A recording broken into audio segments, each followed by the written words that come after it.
Magsisimula ang ating bagong kwento sa mundo na tinatawag na Zuan Yuan.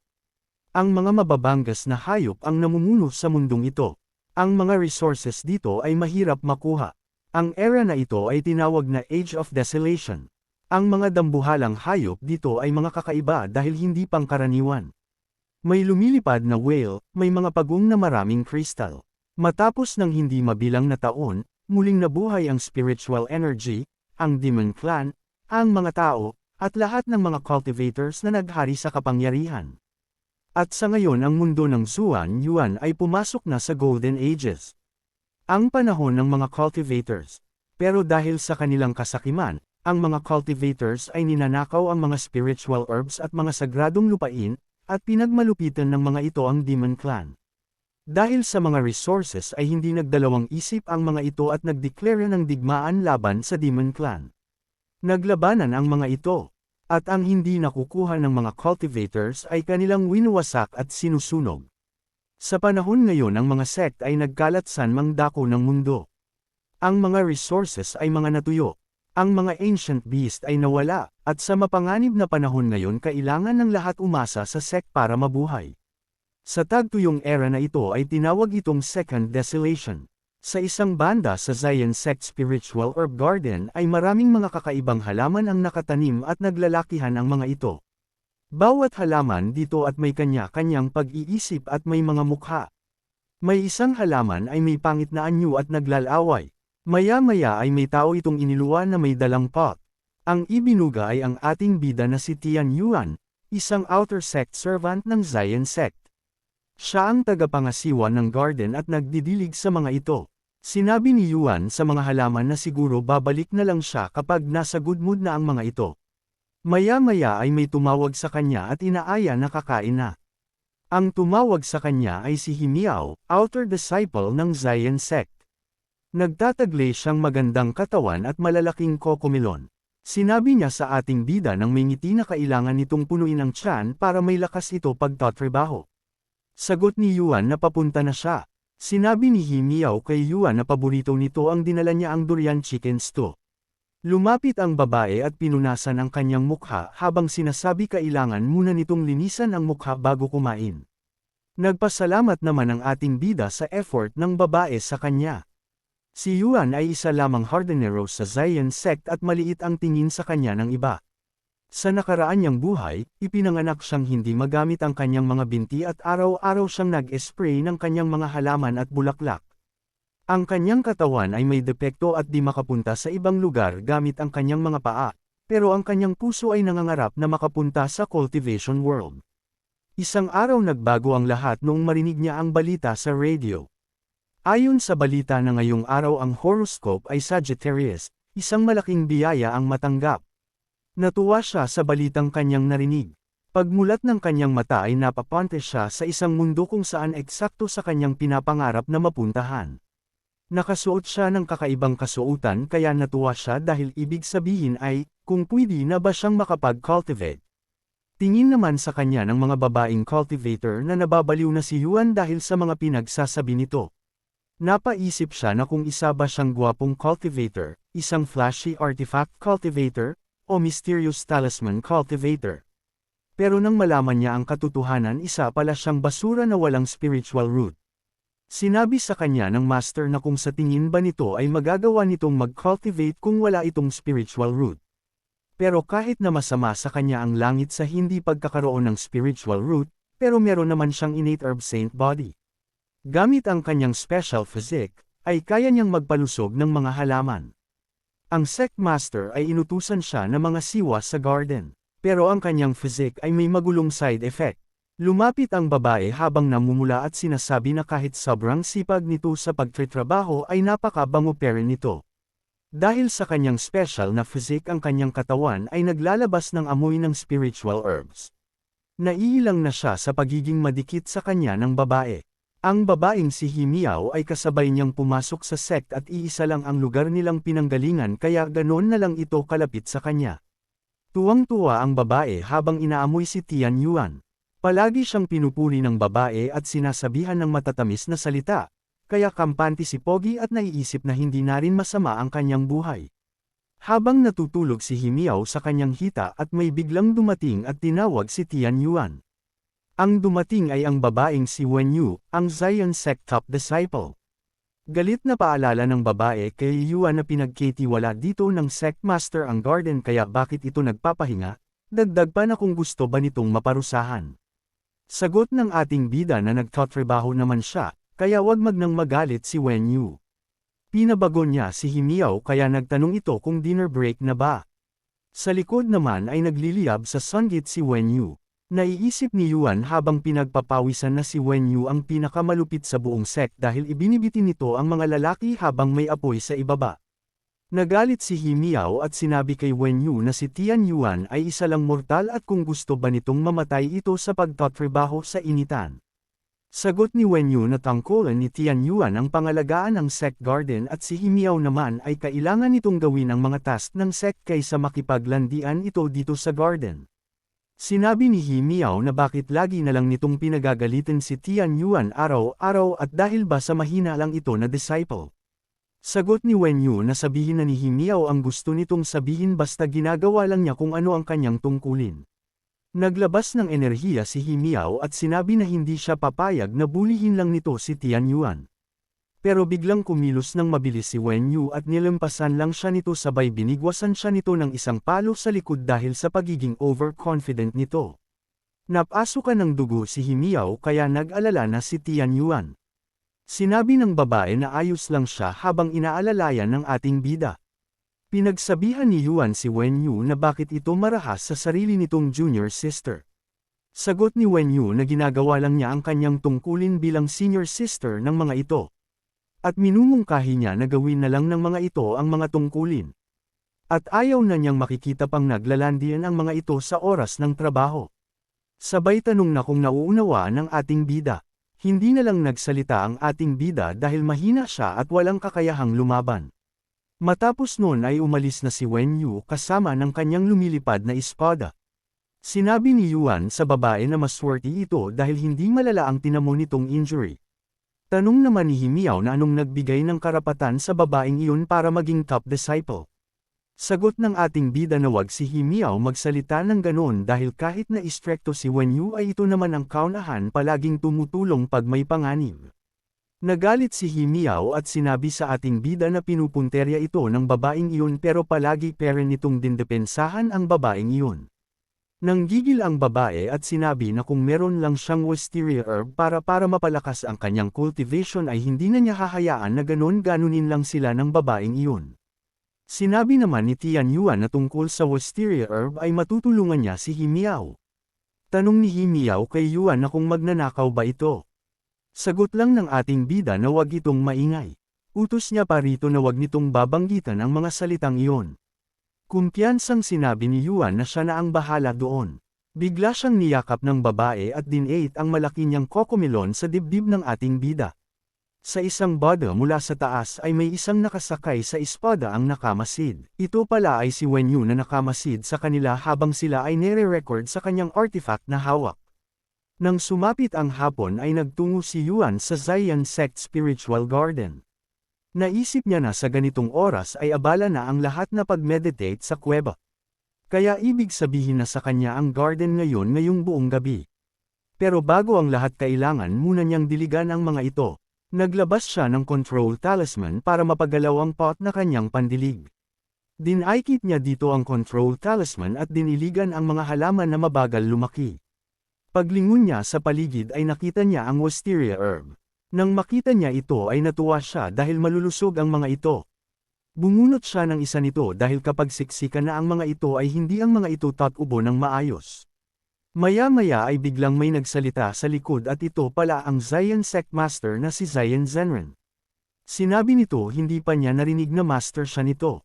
Paliwanag ni Yuna sa Sect Master na binunot niya iyon para sa kanyang master. Naglabas magkapangyarihan ang Sect Master at sinakaw si Yuan. Sinabi ng matanda na huling-huli na ito sa akto pero nagawa nitong magsinungaling.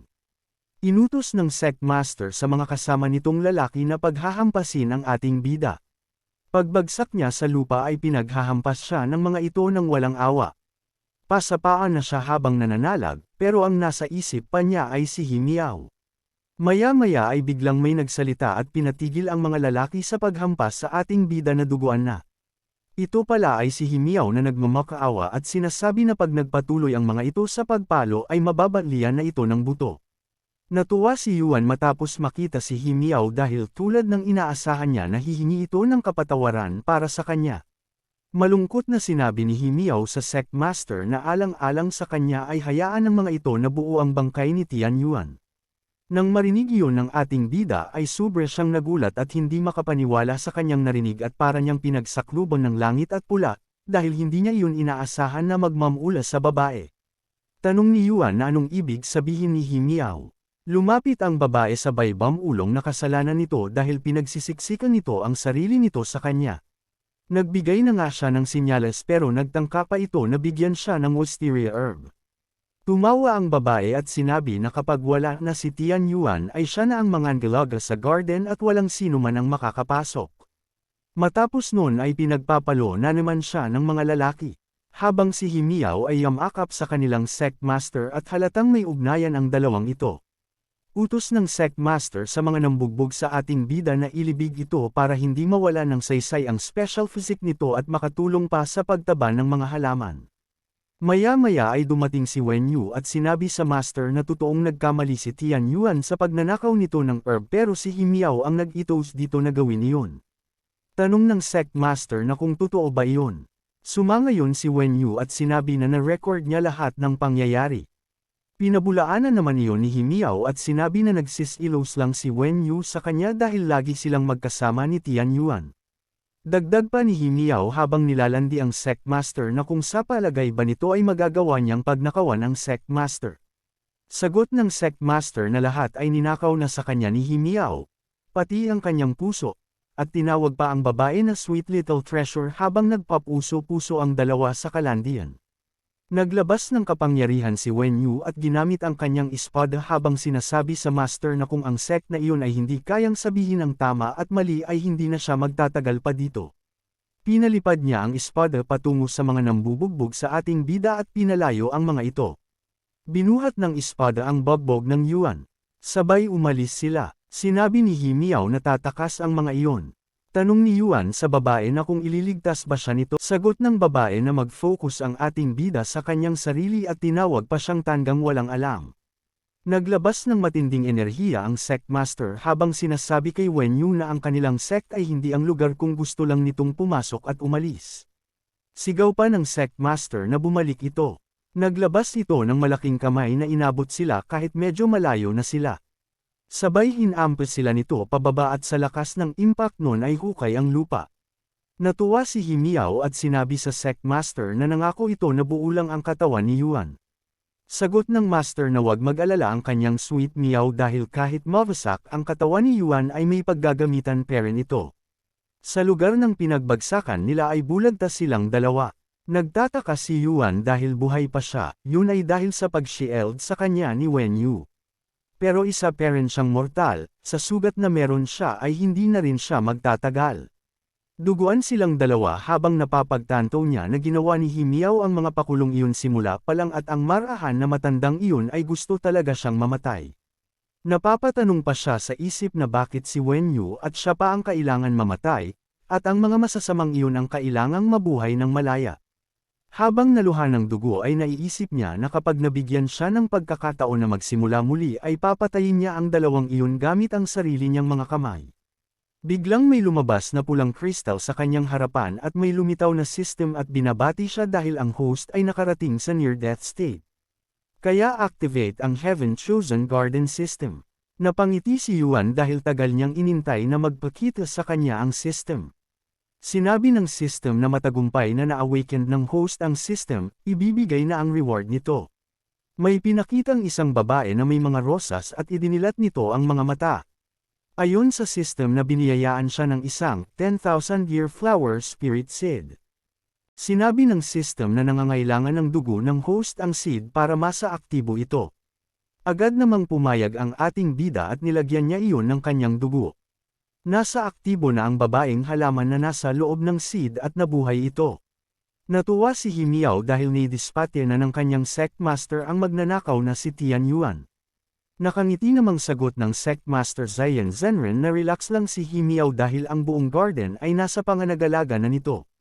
Tinabyunan na ng mga lalaki ang katawan ni Yuan pero may napansin silang umiilaw sa dibdib nito. Nagka-interest ang isa at kukunin niya iyon para lang sa kanya. Di naman pumayag ang isa dahil gusto nito ay hati sila. Naging isang bulaklak yun sa dibdib ni Yuan at nang papalihin na iyon ng lalaki ay bigla itong namukadkad ng malalaking rosas. Tumilapon ang mga lalaki at nagtaka naman ang mga ugok na si Himiao at Zion Zenren. Napasabi na lang siya na isa iyong anomalya ng langit at lupa. Nagtanong si Himiao sa matanda na kung anong nangyari at bakit biglaan na lang namukadkad ang malaking bulaklak na iyon sa garden. Sagot ng matanda na walang mali doon, dahil ang kaganapang iyon ay at least 100,000-year Great Spirit. Gaya ng mga tao, may apat na major realm: heaven, earth, mystic at mortal. Ang demon race ay sumusunod sa 10,000-year spirit, 100,000-year great spirit, million-year demon king, 10 million-year demon emperor. Dagdag pa ng matanda na ang normal na spiritual herb pag kinultivate ay kaunting haba lang ng buhay ang madadagdag. Pero kapag nirefine nila ang spirit na iyon ay hindi niya ma-imagine kung ano ang benefits. Sinabi ni Himiao sa Sect Master na pero ang spirit na iyon ay kompletong anyong tao, kaya paano naman ito ma-refine iyon? Sagot ng matanda na ang spirit ay hindi mag-anyong tao, pero bumungad sa kanilang harapan ang katawan ng isang babae na may anyong rosas. Nagpakita ang Central Continent Demon Empress na si Fei Hua. Pagmulat ng mga mata niya ay nasabi niya na ang tagal niya ding nakatulog. Kulang na lang ay lumuwa ang mata ng matanda, habang naiisip na gaano na lang ito kalakas gayong spirit ito na may anyo ng tao. Hinawakan ni Fei Hua ang bulaklak na Morning Glory Transmission Vine. Ginamit nito ito para tawagan ang lahat ng apat na Demon Emperor. Tinawag niya sa pangalan ng ibang Demon Emperor na sina Mei Wei, Xiu, Yu Ai, Yu Yu. Pero bigla niyang naalala noong panahon ng digmaan na may nakatusok na espada sa ulo niya. Biglang sumakit ang ulo niya at nayupit ang bulaklak sa inis. Naisip niya na kung namatay ba ang mga tandang iyon sa digmaan. Sinabi ng Sect Master sa dalawang ugok na anong tinatayo ng mga ito, sabay utos na kunin ang babaeng iyon para sa kanya. Tanong ng lalaki na kung ang huhulihin ba ay ang Great Spirit. Sinabing muli ng Sect Master sa dalawang ugok na kakagising lang ng babaeng spirit na iyon. Mahina ang combat power noon sa ngayon. Pag kinuha ng mga ito ang spirit na iyon ay gagantimpalaan niya ang mga ito, agad namang tumakbo ang dalawa para sumunod. Sa isip-isip ni Fei Hua na wala na siyang pakialam kahit patay na ang ibang emperor dahil para sa kanya ang isang empress ay sapat na para sa kontinenting ito. Umakyat ang mga ugok sa katawan ng matinik na rosas para hulihin si Fei Hua at dalahin sa kanilang master. Napansin naman iyon ng babae kaya sinabi nito na lahat ng tao ay mamamatay. May mga bulaklak na lumutang at pumunta sa mga lalaki, at nang hawakan ng isa ang bulaklak ay kaagad na agnas ang kanyang mukha. Maya-maya ay gumuho ang kinalalagyan ng mga malalaking bulaklak. Naisip ni Fei Hua na hamina ang kanyang kapangyarihan. Dahil sa paglindol ay napadepensa ang matanda at napasabi na talagang ang kapangyarihan ng babaeng spirit ay nakakatakot. Ayon sa matanda na hindi na dapat pa siyang magtagal sa lugar na iyon kaya nagpasya pa siyang umalis dahil baka paslangin pa siya ng babaeng spirit. Napansin ni Fei Hua ang pagtakas ng tao kaya nagtanong ito kung sinusubukan ba nitong tumakas. Naghanda siya ng kapangyarihan sa daliri para paslangin si Zion Zenren. Takot na takot ang matanda at nang tamaan siya ng kapangyarihan ay hindi siya nasaktan at walang naging epekto sa kanya. Nagtaka si Fei Hua dahil hindi man lang nasaktan ang matanda. Nainis siya dahil sa pagtulog niya ng mahabang panahon kaya hindi niya makontrol ng maayos ang kanyang kapangyarihan. Nag-focus siya at kinontrol ng maayos ang kanyang kapangyarihan. Sabay inatake ang Sect Master mula sa taas. Nang tatama na ito sa matanda ay bigla itong naglaho at hindi nasaktan ang matanda. Matapos mapagtanto ng Sect Master na mahina pa ang spirit ay sumugod ito habang si Fei Hua ay nagtataka kung bakit nawala ang kanyang kapangyarihan. Naghanda ng pag-atake ang matanda gamit ang Purple Chi Rhizome Sword. Matapos nun ay nasaktan si Fei Hua at nasakaw siya ng Sect Master. Sinabi ng matanda na kapag na-refine niya si Fei Hua at na-absorb ay siguradong magbi-breakthrough siya sa Heaven Ramp. Sa isang banda ay nahihirapan si Fei Hua dahil sobrang hina niya ngayon, kakagising lang niya pero mamamatay na naman siya sa kamay ng tao. Bumangon si Yuan sa pagkakahiga at nakita niya na sikol-sikol ng matanda ang kanyang flower spirit. Sinabi ni Yuan sa system na kaawa-awa ang flower spirit na binigay sa kanya ng system dahil segundo pa lang nang lumabas ito pero ganun na agad ang nangyari doon. Sagot ng system na iyon ay micro-gardener system. Paliwanag ng system na kailangang hawakan ng ating bida ang flower spirit nito para maaktibo ang totoo nitong kapangyarihan. Naisip ni Yuan kung ganun ay kailangan lang niya itong hawakan. Tumakbo palapit si Yuan at sinabi niya kay Fei Hua na abutin nito ang kanyang kamay, habang naiisip ng ating bida na minsan na siyang namatay kaya bakit hindi niya pagtiwalaan ang system. Nagalit pa sa kayan ay Fei Hua at sinabi na siya ang Central Continent Demon Empress at tinatangka nitong hawakan ang kanyang kamay. Sagot ni Yuan na wag itong umasta na malakas at makapangyarihan, at hawakan na lang nito ang kanyang kamay.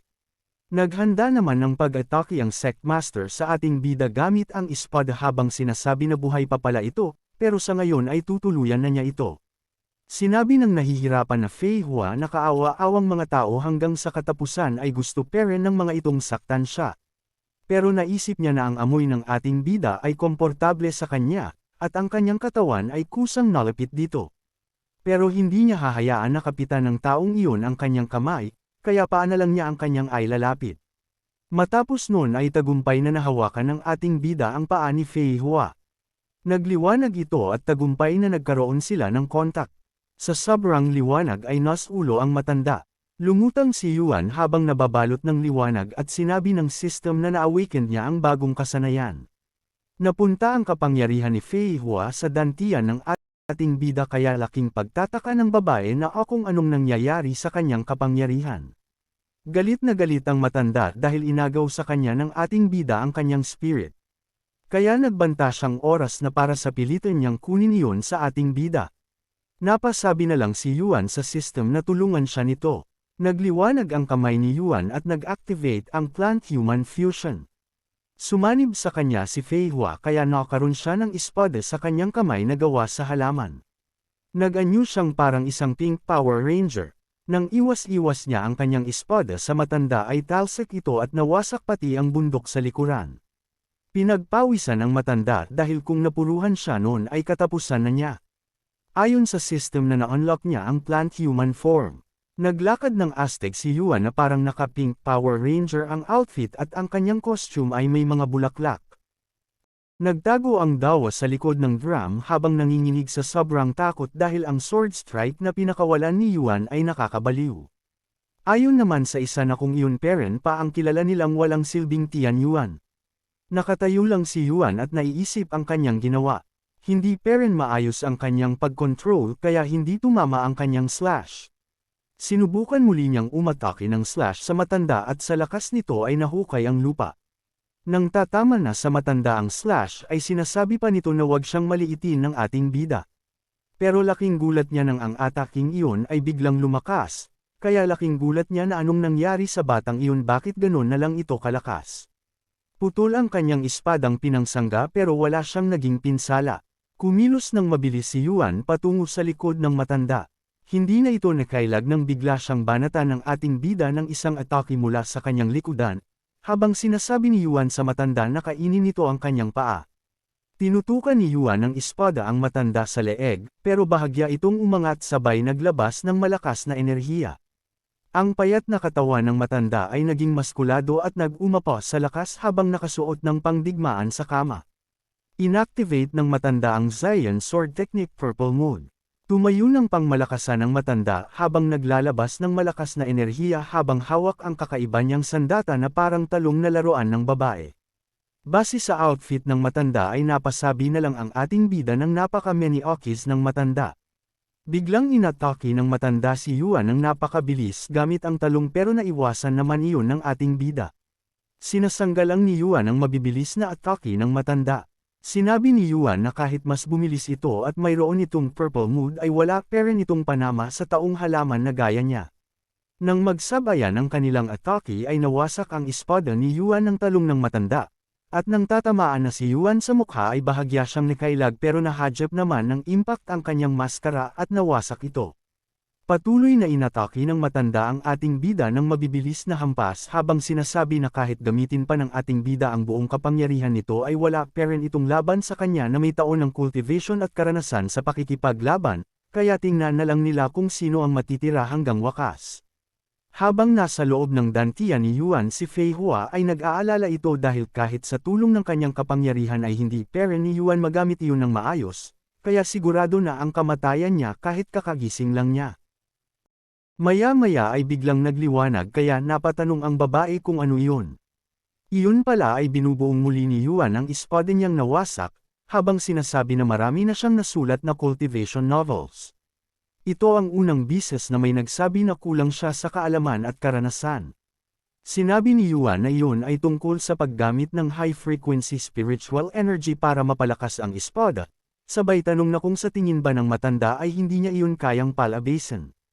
Nagtaka ang matanda dahil nagagawa ni Yuan sanggahil ang malakas niyang atake gamit ang kanyang talong na laruan ng babae. At isa ba na regenerate ang espada ng ating bida kaya napasabi na lang ang matanda na minaliit niya ito. Sa isang banda ay galit na galit si Fei Hua na sumisigaw na kung pwede maglaban ang dalawang ito ng masyos.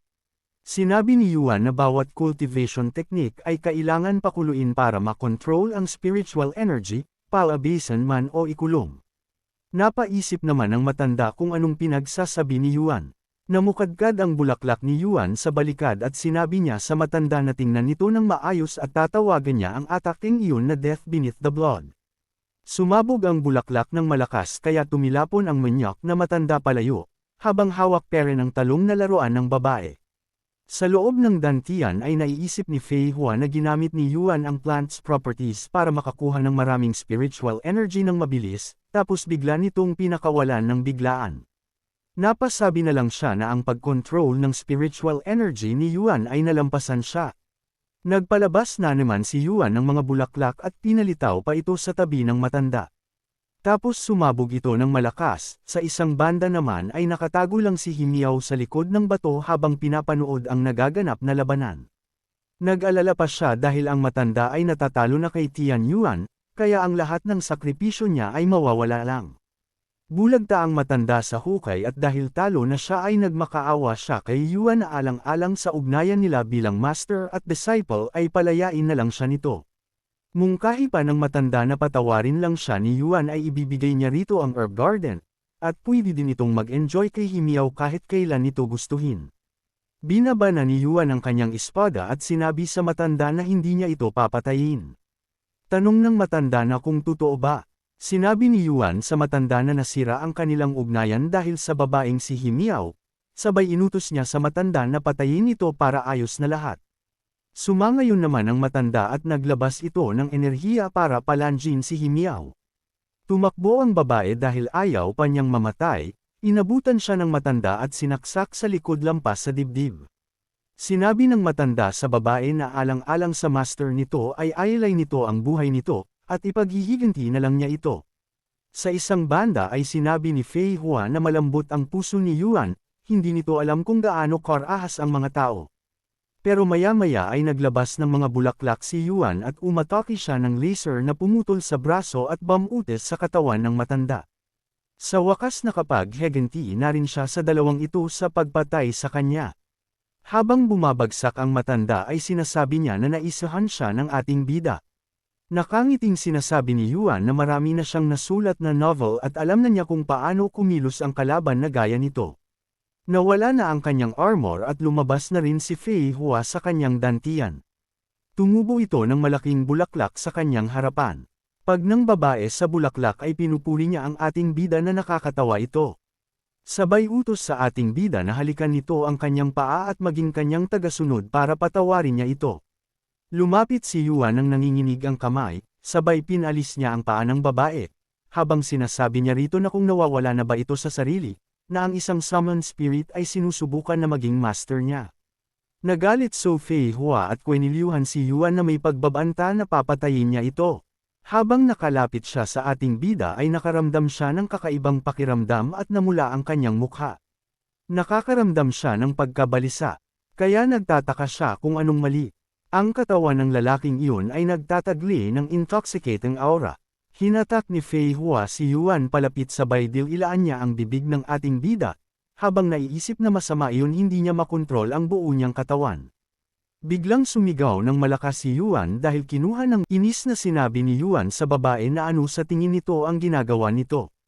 Hindi naman mahitsurahan ng babae habang iniisip na hindi pa sapat ang ginawa niya dahil parang nakukumpleto ang mahina niyang katawan. Hinawakan niya ang mukha ng ating bida sabay hinalikan niya ito. Mamula-mula naman ang mukha ng ating bida sa biglaang pangyayari. Matapos noon ay napasabi na lang si Yuan nang halos maubusan na siya ng hininga. Ayon naman sa babae na sapat na siguro iyon. Maya-maya ay nagalit pa kay Yuan ang babae at nagtanong na kung anong ginawa nito sa kanya. Sagot ni Yuan na ang babae naman ang puwersahang gumawa noon sa kanya, wala naman siyang ginagawang kung ano dito. At liban doon, ninakaw nito ang kanyang unang halik. Tinuro pa niya ang babae at sinabi na Maniokis ito. Galit na sagot ng babae na kung sa tingin ba nito ay hindi yun ang first kiss niya. Hindi naman naniwala si Yuan dahil ang babae ay 10,000-year great demon. Sagot ng babae na wala nang pakialam doon ang ating bida. Naglabas pa ito ng malakas na kapangyarihan sa sobrang inis at nakokontrol na nito ng maayos. Mungkahi ay Fei Hua na mas mabuting maging bangkay na lang ito kaysa hindi makapagsalita. Pero napansin niyang bumalik na ang kanyang kapangyarihan kaya natigilan siya. Napagtanto niya na kagagawan iyon ng ating bida na papatakas na sa kanya. Namumulang iniisip niya na sa sandaling mapalapit siya kay Yuan ay hindi niya mapigilan na gustuhing maabsorb ang kapangyarihan nito. Kaya papatayin niya ito, pero sa ngayon ay kailangan muna niyang maibalik ang kanyang nawalang kapangyarihan. Hinabol niya ng mga bagan ang papatakas nating bida. Sigaw ng ating bida na wag itong gumawa ng mga kakatwang bagay dahil siya ang master nito. Puwersahang hinubere ng babae si Yuan at sinabi na bigyan pa siya nito ng mas madami. Sigaw naman ni Yuan na anong gusto nitong ibigay niya dito. Lumapit ang babae sa kanya saka dinilaan ang kanyang katawan habang inaabsorb ang kanyang enerhiya. Namumula namang sinasabi ng ating bida na wag siya nitong kagatin. Sinabi ng babae na hayaan siya nitong maibalik ang kanyang kapangyarihan. Tanong ng babae na bakit hinayaan ni Yuan na gawin niya iyon, ni hindi nito kayang tumagal kahit kaunti pa. Sa isang banda naman ay tuyot na ang ating bida, at napapasabi na lang ng hindi man lang nagtira kahit isang patak. Namumulang sinabi ni Fei Hua sa ating bida na papatawarin niya ito sa ngayon pero wag nitong isipin na tapos na ang lahat. Sinabi ng tuyot nating bida na halimaw ang babae. Sagot ni Fei Hua na halaman siya. Sa isip-isip ng babae na madaming kapangyarihan ang naibalik niya pero kapag pinagpatuloy siya sa pag-absorb ay mamamatay ang ating bida. Sa isang banda ay may mga tao na gustong pumasok sa lagusan. May tatlong lalaki na armado ang nagtangkang pumasok at nagtataka sila dahil nawala na ang aura ng kanilang sect master. Nang makita iyon ni Fei Hua ay naghanda siya ng kapangyarihan para patahimikin ang mga dumating. Nagsisigaw naman si Yuan at pinigilan si Fei Hua sa pagpatay sa mga ito. Mungkahi niya sa babae na ang mga disciple ng Zion sect ay mga inusinti kaya hindi niya hahayaan na basta na lang nito patayin ang mga iyon. Dahil sa ginawa ni Yuan ay binigwasan siya ng isang malakas na sipa kaya talsak ang dugo nito sa bibig. Banta ni Fei Hua na kapag hindi ito tumahimik ay papatayin niya rin ito. Umatake siya ng malakas pero pumalya siya sa pagpantirya sa mga lalaki. Iniligtas ni Yuan ang mga lalaki at iniliwas niya ang atake ni Fei Hua. Tanong ng babae na anong pakulo ang ginawa ni Yuan dahil pumalya siya at kung hinatak ba nito. Maangas na sagot ni Yuan na huwag kalilimutan ni Fei Hua na lumakas lang ito dahil sa kanyang dantian. Kung wala ang cooperation niya ay hindi nito magagamit ang kapangyarihan nito ng malaya. Pero ng mga oras ding yun ay bigla siyang binanatan ng isang suntok ng isang lalaking dumating kaya sabog na naman ang dugo niya sa bibig. Sa isang banda ay nagpipigil ng tawa si Fei Hua, at nang hindi na niya mapigil ang tawa ay humagalpak na siya tawa, habang sinasabi na ang kabaitan ni Yuan sa mga ito ay hindi kinalulugod ng mga ito, gaya ng inaasahan niya sa lahi ng mga tao, ang mga ito ay mga halimaw na hindi marunong magpasalamat. Ikinwento ng mga nakasaksi kung paano tinalo ni Yuan ang kanilang sect master sa mga lalaking dumating. Natuwa naman ang lalaking nanuntok kay Yuan dahil totoo ang sinabi ng mga nakasaksi. Isa pa mahina na si Yuan sa ngayon dahil sa pagtalo nito sa Sect Master. Sinabi ng Panot na pag siya na ang naging Sect Master ay gagantimpalaan niya ang ating bida. Sagot naman ng ating bida na kung nababaliw na ba si Panot dahil sinusubukan niya ang mga ito iligtas sa kamay ni Fei Hua. Mungkahi ni Panot na mamatay na ang ating bida dahil hindi lang ang sect ang mapupunta sa kanya, kundi pati na rin ang babae nitong may sungay. Galit na galit si Fei Hua na sinabi na hindi siya babae no Yuan. Samuka ng dugo si Yuan dahil sa pambubugbog ng lalaki, pero pati si Fei Hua ay napasuka din ng dugo. Napagtanto ni Fei Hua na kapag nasaktan si Yuan ng matindi ay masasaktan din siya. Nang aatake na ng panghiling atake si Panot para patayin si Yuan ay naisip ng ating bida na kapag tinamaan siya ng stone hammer na iyon ay mamamatay siya.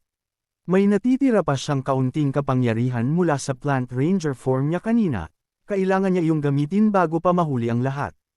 Nang gamitin iyon ni Tuan ay talsak ang mayabang na Panot patungo sa ere.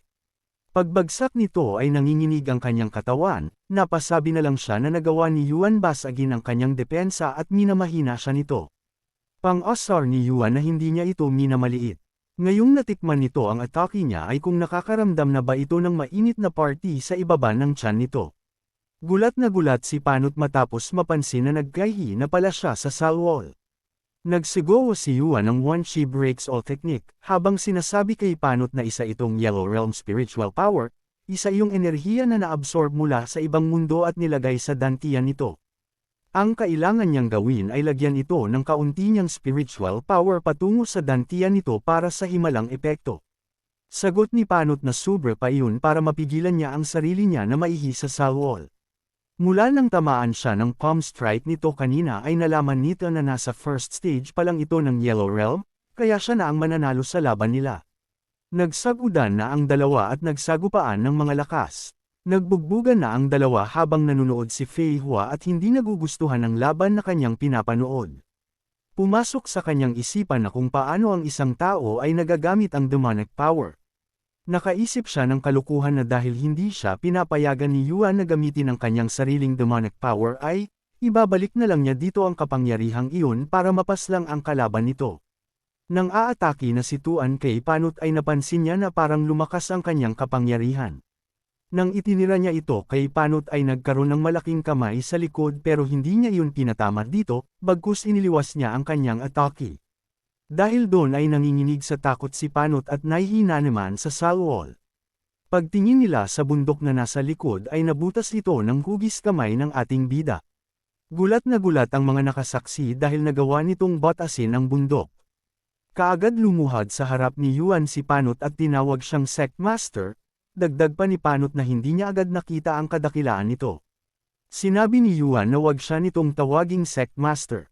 Inutos niya pa dito na umalis at sabihin sa lahat ang nangyari at ang Zion Sect ay wala na. Lumingon si Yuan kay Fei Hua at inisip na muntik na niyang mapatay ang isang tao, buti na lang at nakontrol niya ang kanyang lakas, ang biglaang paglakas ng kanyang kapangyarihan ay malamang kagagawan ng babaeng iyon. Sinabi ni Yuan kay Fei Hua na sumuko na ito dahil hanggat nabubuhay siya ay hindi si Fei Hua magiging marahas. Tumalikod na lang ang babae at sinabi na tumahimik si Yuan. Huwag siya nitong aabalahin dahil nag-iisip siya. Sa isip-isip niya na ang ginamit na galaw ni Yuan ay hindi lang basta ginamitan ng demonic power, bagkus pinalakas pa niya iyon. Katulad iyon ng dati, para sa kanya ang paglikha ng arts na sinamahan ng flower demon abilities ay hindi pa naririnig. Ang kanilang demon race ay malalakas, pero hindi nila yun makontrol ng maayos. Natalo sila sa matalim at iba-ibang arts ng mga tao. Kung ang kanilang demonic power ay katulad ng arts ng mga tao ay malamang siya ang nanalo sa digmaan noong 10,000 years ago ang nakalipas. Nang sumisikat ang araw ay naghukay si Yuan ng libingan ni Wen Yu. Tinanong niya ang system na kung may iba pa bang paraan.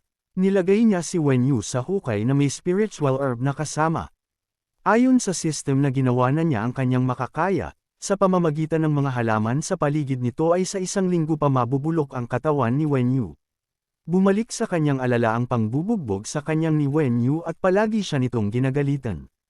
Ilang taon na rin silang magkakilala at hindi maganda ang kanilang naging alaala. Pero ngayong araw ay napagtanto niya na hindi talaga siya nito pinag-iinitan. kundi palagi lang itong nasa matuwid na senior sister. Habang makatingin sa bangkay ng babae ay natanong niya sa isip na kung wala na ba siyang ibang magagawa pa para kay Wenyu. Naisip niya sa cultivation world na ito ay may mga bagay na makakatulong para maligtas pa ito. Tinawag niya ang system at inutusan na maghanap ito ng spiritual plant na makapagliligtas sa buhay ng tao. Maya-maya ay natapos na maghanap ang system. Nakita nito ang Mycelium cordyceps, ginagamit ng corpse sect para ma-refine ang isang bangkay. Ang Blue Silver Emperor, ang plant spirit na may kakayanang kamontrol ng patay. Jade Head Ching, mararamdaman ng user na nabuhay na ang sinuman pero isa lang iyong ilusyon. Mula sa mga nakita ni Yuan ay napamura na lang siya. Sigaw niya sa system na maging seryoso naman ito. Sagot ng system na wag magpanik si Yuan dahil ipapakita niya ang mga iyon isa-isa. Maya-maya ay may pumukaw ng kanyang atensyon. Iyon ay ang Immortal Lotus Root. Ang halaman na ilalagay sa katawan ng patay bago ito magnas. Ang patay ay mabubuhay gaya ng Lotus Spirit. Mapapanatili pa ang alaala at personalidad. Sabi ng system na iyon na lang ang tanging paraan para maligtas si Wenyu, pero hindi na ito magiging tao pa. Sagot ni Yuan na wala siyang pakialam dahil ang mailigtas ito ang dapat unahin. Sabay utos na markahan nito ang lokasyon kung saan makikita ang Immortal Lotus Root na iyon. Walang nahanap ang system kaya parang batong nabasag si Yuan. Dahil doon ay galit na pinagbabasag ni Yuan ang system. Sagot ng system na kumalma lang si Yuan. Ayon sa system na wala siyang kakayahan na matukoy iyon, pero merong isa naman dyan na may kakayahan na matukoy ang spiritual plants. Sa isang banda ay namasyal si Fei Hua sa paligid. Pagpunta niya sa isang lugar ay nainis siya at napatanong na kung bakit ang maliit na sect na iyon ay nagtatago ng maraming spiritual plants. Sa ibang banda ay nakarinig siya ng humihingi ng tulong. Ito pala ay ang mga tao na binabanatan ng mga spiritual plant. Natakot sila dahil buhay ang mga halaman, at nalasan pa ang isa. Ayon naman sa isa na walang nakapagsabi sa kanya na mapanganib pala doon. Natuwa si Fei Hua dahil ang mga spiritual plant na iyon ay natatakam sa laman ng tao. Sinabi niya sa halaman na magpalakas pa ito at bumuo mag-army.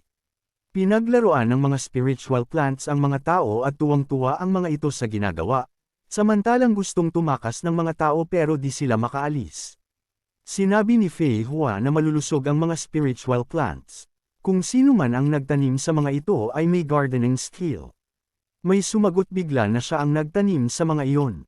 Ninas naman si Fei Hua nang marinig kung kaninong boses iyon. Lumabas ang kamay ni Yuan at binanggit ang mga pangalan ng kanyang mga spiritual plants na tanim na sina, Jiao, Xiaohua at Xiaomei. Utos niya sa mga ito na tumigil sa ginagawa ng mga ito. Nagpadedulas siya pababa habang nagtataka na kung bakit biglang naging gubat ang garden na iyon. Utos niya sa kanyang mga spiritual plants na hiwag ng mga ito kainin ang mga tao. Utos niya ng malambing na iluwan ng mga ito ang mga tao. Agad naman sumunod sa kanya ang kanyang mga halaman. Nang masaksihan iyon ni Fei Hua ay namangha siya dahil nakikinig kay Yuan ang mga spiritual plants. Bukod sa apat na Demon Emperor at sa kanya ay si Yuan pa ang kilala niya na sinusunod ng mga spiritual plants. Sagot ng ating bida na wag nitong maliitin ang uganayan niya at ng kanyang mga little green friends. Sinubo siya ni Jiao gamit ang malaking bibig nito bilang paglalambing kay Yuan. Sa isip-isip ni Fei Hua na kahit ang kalahating pag-iisip na halaman na iyon ay pinangalanan din ni Yuan. Sinabi ni Fei Hua na nagpunta ang mga taong iyon para magnakaw. Kaysa patakasan pa ang mga iyon ng ating bida ay ipak-a na lang nila ang mga iyon sa mga bulaklak. Nagkang-iiyak na ang mga lalaki dahil ayaw pa nilang mamatay. Hindi nila iyon kagustuhan dahil idea iyon ni Xinsheng lahat. Nag-iiyak na humingi ng tulong kay Tian Yuan ang isang lalaki. Pero ang Xinsheng na may pukana ng lahat ay patay na at nakasabit na ito sa cross habang inaabsorb ng bulaklak ang lakas. Sinabi ni Yuan na ang totoong may sala ay patay na at ang natitira naman ay mamamatay o mabubuhay pero wala na siyang pakialam pa. Pero ang pinakamahalaga ay ang tanong niya kay Fei Hua na kung alam nito kung saan matatagpuan ang Immortal Lotus Root. Ngumiti nang nakakatakot si Fei Hua at sinabi na kung may sinusubukan ba itong iligtas. Direktang sagot ng ating bida na ililigtas niya si Sister Wenyu. Iniligtas nito ang kanyang buhay, kaya sabihin na lang ni Fei Hua kung saan matatagpuan ang Immortal Lotus Root. Mungkahi ng babae na siya ang ancestor ng mga bulaklak kaya alam niya kung nasaan iyon, pero bakit naman niya tutulungan ang isang tao? Isinigaw ni Yuan sa babae na tinulungan niya itong maibalik ang kapangyarihan nito. Ninas naman si Fei Hua nang maalala ang ginawa niya kaya agad niyang sinampal si Yuan. Mungkahi ng babae na ibigay ni Yuan sa kanya ang mga lalaking iyon at kung hindi ay kalimutan na lang nito ang Immortal Lotus Root. Nakaisip ng matalinong paraan si Yuan at sinigawan sa mga lalaki na si Fairy Fei Hua ay gusto ang mga walang silbi na buhay ng mga ito. Kaya mas mabuting makinig na lang ang mga ito. Una tinangka ng mga ito ang kapangyarihan at kasunod nagnakaw naman ang mga ito ng spiritual plant. Kung si Zion Zinrin ay buhay pa, malamang patay na ang mga ito. Pero ngayon ang maawi na si Fairy Fei Hua ay gusto bumuo ng Plants Army. Kaya ano pa ang hinihintay ng mga ito? Sigaw niya sa lahat na tuturuan niya ang mga ito mag-cultivate ng mga spiritual plants. Mapalaki ang mga ito ng malaki at mabilis at malakas. Si Fairy Fei Hua ay ayaw ng mahihinang army. Kuwenilyuhan ni Fei Hua si Yuan at sinabi na sino naman ang gusto ng army na puro walang utak. Sabay sabi na iniisahan siya ni Yuan. Salaysay ni Yuan na bilang flower ancestor si Fei Hua ay nakikita ba nito ang mga cute na mga iyon. Dahil doon ay nakumbinsi na Fei Hua at pinakawalan na ang mga tao. Sumangayon si Fei Hua sa kagustuhan ng ating bida pero may kapalit, kailangan niya ng resulta. Pag hindi naalagaan ng maayos ng mga taong iyon ang kanyang mga halaman ay papatayin niya ang mga ito. Nagluhod ang mga lalaki at nagpasalamat kay Fei Hua sa pagpapatawad sa kanila. At nagpasalamat pa sila sa ating bida at tinawag na Sect Master Tian Yuan. At nangako na magsisilbi sa Zion Sect sa buong buhay nila. Pinaalis na niya ang mga lalaki at sinabi na tatawagan na lang niya ang mga ito pag kailangan niya. Umalis ang mga lalaki at sinabing Palm Sect Master. Sa isip-isip ni Yuan ngayon Sect Master na siya, marahil kapalaran niya iyon. Sinabi ni Yuan kay Fei Hua na pag-aari na nito ang mga buhay ng mga lalaking iyon, kaya sabihin na nito sa kanya kung saan matatagpuan ang Immortal Lotus Root. Seryosong sinabi ni Fei Hua na sana sapat pa ang haba ng buhay nito para makuha ang bagay na iyon.